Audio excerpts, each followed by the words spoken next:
สบายดีนะทุกคนพบพอกันเองแล้วนะกับเบาตามตาดับขายดินเนอะวันนี้กสิมาเว้าเกี่ยวกับการให้ข้อมูลของการซื้อดินหรือว่าซื้อดินเม็ดจัดสรรซื้อดินบุคคลก็ดีมื้อนี้กสิมาเว้าให้ข้อมูลรายละเอียดอ่าคิดพลาดประการใดขอนบกบ3 บาทเด้อพี่น้องมื้อนี้ ให้คำปรึกษาได้โอ้ลมกันได้เดี๋ยวนี้กาซีมาให้ข้อมูลการซื้อดินเด้อพี่น้องซื้อดินเฮดเจอสันหรือว่าซื้อดินบุคคลก็ดีอ่ามีอยู่3 ข้อหลักๆที่จะให้พี่น้องได้รับทราบนะการซื้อดินนะหนึ่งคือทำตัวเห็นอย่างต้องเซอร์เวย์เบื้องก่อนอ่าเซอร์เวย์คือเซอร์เวย์ทางออนไลน์หรือออฟไลน์นะเซอร์เวย์ออฟไลน์และออนไลน์ตัวนี้จุดสำคัญเลยเพราะว่ามันง่ายๆอันนี้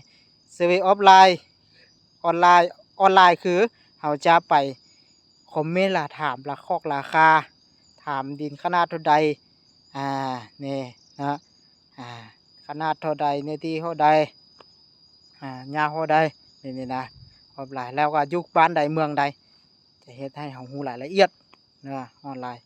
และออฟไลน์ตัวนี้เราจะได้ลงไปเนื้อที่ตัวจริงคือได้ไปถามเบิ้งนะแล้วก็ไปซอกหาเบิ้งแต่ละบ้านแต่ละเมืองบนเขตที่เราต้องการบนเขตที่เราจะเอาจะมาเฮ็ดซื้อดินมาเฮ็ดจัดสรรหรือว่าซื้อดินบุคคลนะมาอ่าเฮ็ดดินจัดสรรนั้นมีแต่เอาไปซอกหาก็จะซอกหาเบอร์โทรก็จะติดแปะอยู่ตามป้ายนั้นไปซอกเบิ้งนะแล้วถามบุคคลแล้วญาติพี่น้องว่าหมู่ครูบ่นี่นะนี่แต่นี้ข้อสองแล้วข้อสามสมมติเฮามักฮักแล้วนะเฮามักแล้วดินเขตนี้มันอยู่ในเขตที่คู่คนหลายเขตที่อยู่คู่คนหลายข้อสองนะ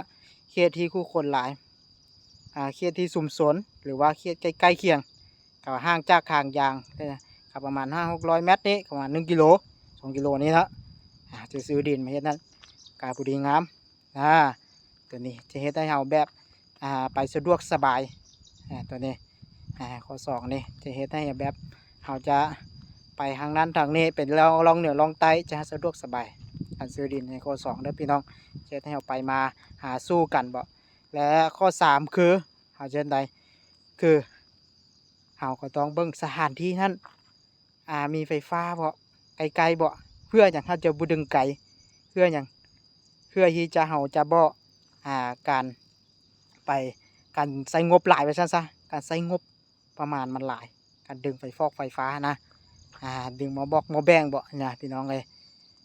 แล้วก็มีถนนหนทางเข้าฮอดจอดถึงบ่เพื่อความสะดวกของการซื้อการขายการเฮ็ดดินจัดสรรพี่น้องเฮ้ยนี่นะแล้วก็เขตนั้นเป็นเขตที่สมส่วนแน่หนาแน่นแน่มีห้องหมอมีโรงเรียนมีสุขศาลาคลินิกบ่